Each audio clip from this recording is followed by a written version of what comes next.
Hello! Welcome to Poland. My name is Agata and today I'm gonna teach you how to make traditional Polish dish, pierogi. To make the dough, you will need only 4 ingredients. Some flour, hot water, some salt and some butter. To make the dough, you will need a bit of flat surface in your flat.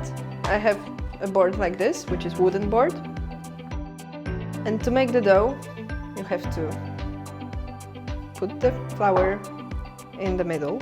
Put the butter inside of the hot water so it will melt and salt the water.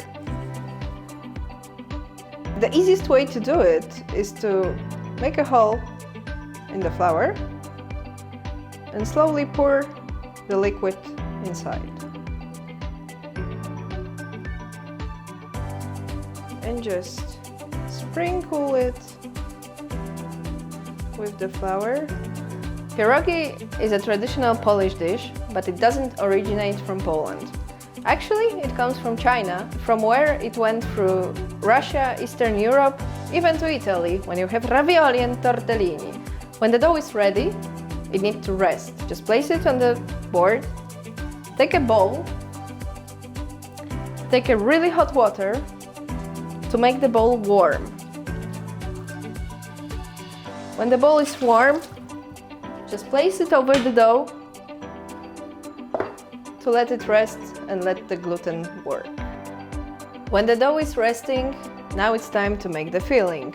We'll prepare pierogi ruskie, which means Russian pierogi. I don't know why they're called Russian pierogi because no one does it like this in Russia, but actually in Poland they're really popular. To make them, you need mashed potatoes. I boiled them and mashed using potato masher. Cream cheese, any kind you will make the cheesecake from. Some salt, pepper, and onion, which we have to fry.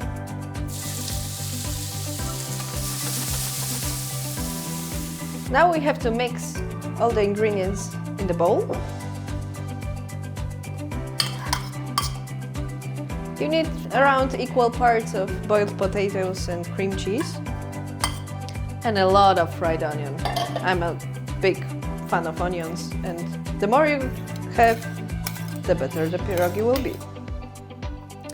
Make sure to season the filling well, because you can't do it after the pierogis are done. Pierogi can be done with a lot of different fillings. For example, for Christmas, we make it with sauerkraut with wild mushrooms. During the summertime, you can make it with blueberries or strawberries. My grandma used to make sweet ones using cream cheese with some sugar and vanilla. But also you can make it using meat. Alright, the filling is done. Now it's time to make pierogi. After some time, when the dough is rested, about for half an hour, it's time to roll it. You need to sprinkle your surface with a bit of flour so it won't stick. I will take half of it because it's gonna be easier to roll. This part I will cover so it won't dry out. We'll flat it out a bit and take my rolling pin.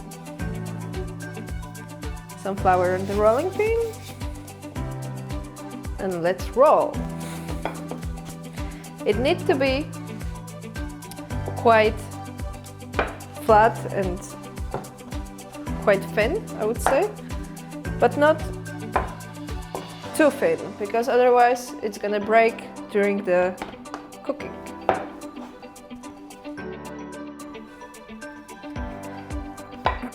As you can see, the dough rolls pretty easily. It's because we let it rest for some time and the gluten had worked. Now you take the glass, with the perfect one will be with sharp edge, and you cut the circles. And that's gonna be one pieróg.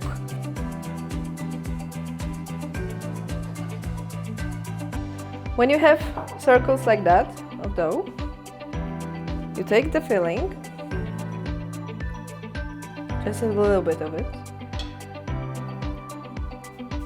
make a little ball out of it, and put it in the middle of the dough. You will need a bit of water.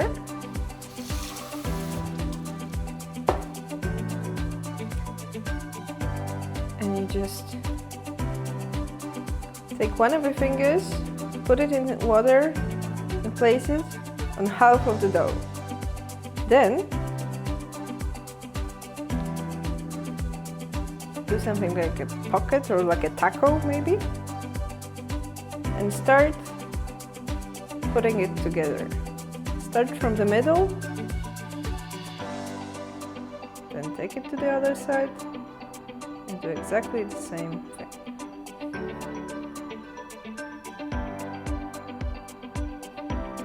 To make it more fancy, you can do something like this.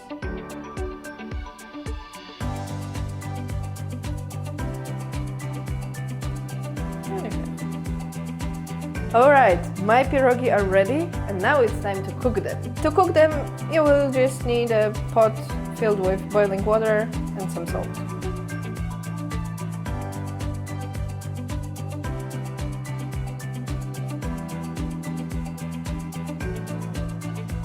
And you know when they're ready, when they come up from the bottom to the surface of water.